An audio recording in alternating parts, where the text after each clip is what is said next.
minha aluna que veio, ela teve com vocês na semana passada, a monja Zenchu, ela disse que a nossa superiora no mosteiro dizia sempre para ela, respeite a si mesma. E ela lá, mas como me respeitar? Porque cada vez que tinha um atrito, uma dificuldade, é o que os professores todos nos dizem, é você, não é o outro, é você. Se o seu olhar muda, tudo à sua volta muda. Às vezes, quando a gente está numa situação de estresse, a culpa é do outro, este fez isso, aquele fez aquilo, de repente você vira esse olhar e dizer, por que este ser humano está se comportando dessa forma? O que lhe falta, né? O que lhe faltou? O que não teve suficiente quando não tem ternura, não tem compaixão, não tem respeito pelos outros? Que só pensa em si, está fechado, está ensimesmado, está dentro de si mesmo. Eu insisto em dizer que isso não é impunidade. Compaixão não significa impunidade. E outra coisa interessante que Sua Santidade Dalai Lama falou da última vez que esteve no Brasil, mas ele repete isso sempre, a compaixão nem sempre é visceral.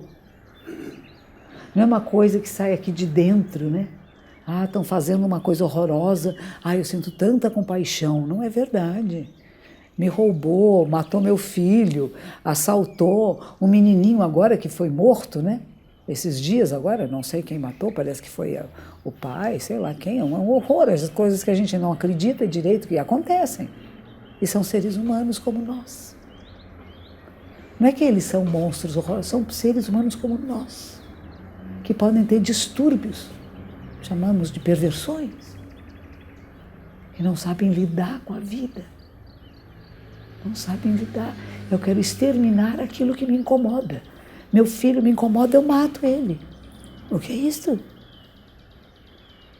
Não é muito diferente do político que diz eu quero matar aquele, do menino que escreveu o livro vamos matar os corruptos. Não, eu quero que acabe a corrupção. Esta maneira de pensar a realidade, essa maneira egóica de que sou eu primeiro, o que eu vou tirar vantagem para mim, o que eu vou conseguir, que benefícios tem neste universo para mim. Sair deste meu euzinho, ele é precioso. O nosso eu, que o Freud vai chamar de ego, ele é muito importante, ele tem um papel e uma função muito importantes. Sem este ego, nós não estaríamos nenhum aqui. Ele nos move, nos conduz, nos faz a procura. Quero procurar sabedoria, quero procurar compreensão da vida, quero compreender a mim mesmo. Ele é maravilhoso. Agora, se ele começa a tomar conta de tudo, fica uma coisa eu, e os outros ficam pequenininhos. Tem desenhos da Idade Média, que eu gosto muito da pintura da Idade Média, que o personagem principal é enorme, né? E os outros são todos pequenininhos assim. O nosso ego faz isto. Eu fico imenso e as outras pessoas, tudo pequenininho ali em volta. E eles me atormentam, os liliputinianos, né?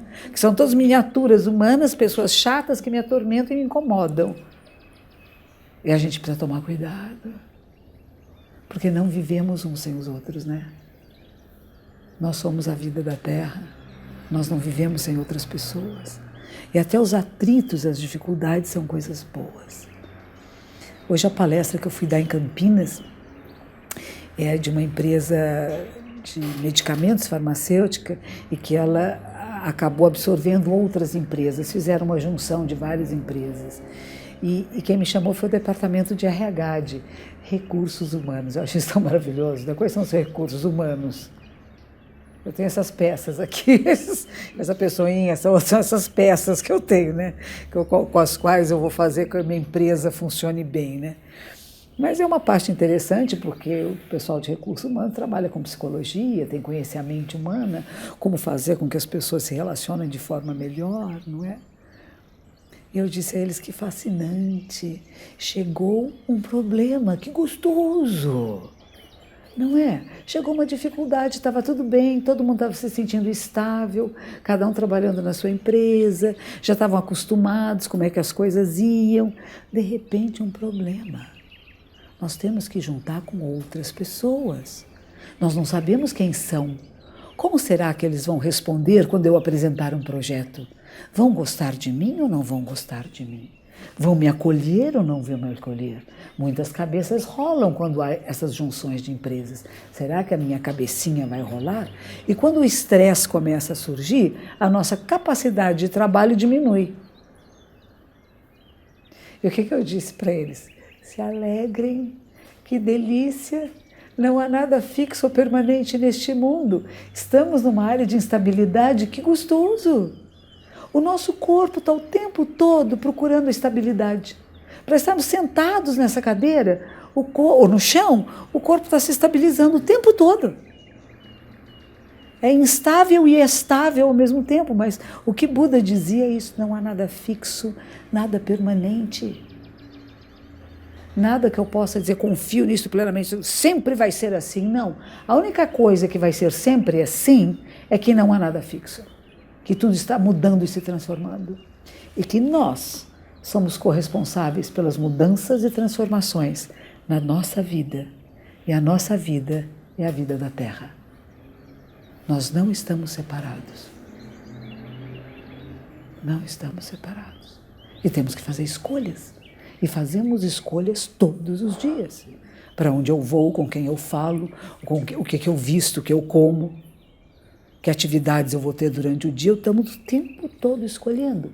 Por isso que no budismo e no Zen, principalmente, o que a gente pede, em primeiro lugar, é discernimento correto. Que eu tenha a capacidade de discernir corretamente o que eu quero fazer, em que direção eu quero ir. Como é que eu vou nessa direção? Não é? Às vezes a gente faz muito esforço na direção errada. Eu quero ir para este lado, eu vou correr para aquele lado de lá, vai demorar tanto para eu chegar. Não é que não chegue, a Terra é redondinha, né? Mas você imaginou dar volta no globo inteirinho para chegar, que era ali do lado, e você foi na direção oposta? Trabalhar essa compaixão. Ela é trabalhada. Ela não surge, como eu falei antes, das entranhas. Eu vejo uma coisa horrível, eu digo, que compaixão. Eu estou assim, não, eu sinto ódio, raiva, eu quero destruir. Eu posso até ter pensamentos de morte, de destruição daquele ser humano, mas aí eu trabalho isso em mim. Peraí. Não é só este ser humano. O que está acontecendo? Que dificuldades este ser humano e que problemas de crescimento teve este ser humano para se tornar este ser humano que se tornou? Como é que eu não sou assim? Como é que eu posso educar os meus e aqueles com quem eu encontro para que não sejam assim? E assim nós vamos transformando essa egrégora. Não é pela força, não é pela violência. É um trabalho muito lento. E muitas pessoas desistem, eu já vou contar para vocês. Muitas pessoas vêm aqui, iniciam práticas meditativas e elas desistem. Sabe por quê? Porque é árido. É um terreno árido lidar com você. É árido. Eu não sou só uma pessoa linda. Eu começo a ver a minha sombra, aqueles aspectos de mim mesmo que eu queria esconder até de mim. Mas eles vêm. E eu acabo me reconhecendo em todos os seres humanos. Nos bons e nos maus e nos médios. E percebo que eu poderia ser qualquer um deles. Qualquer uma delas. Mas eu continuo fazendo as minhas escolhas. E nós começamos a nos sentar em meditação e de repente parece muito interessante, porque o meu euzinho gosta de ser revisto. E eu vou começar a fazer uma revisão da minha vida, que gostoso. Eu bebê, eu na infância, eu isto, eu aquilo, eu. A gente cansa. Chega de eu. O que mais existe antes do eu ser eu? Antes de eu ter noção de uma individualidade separada, o que é? E aí nós começamos a adentrar um campo que vai se chamar de Samadhi. Zanmai ou Samadhi.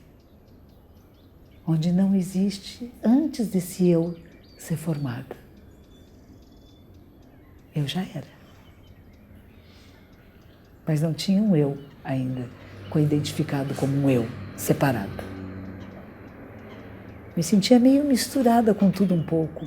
Com o pai, com a mãe, com os meus amiguinhos, com os professores, com os jogos, com a televisão, com a internet.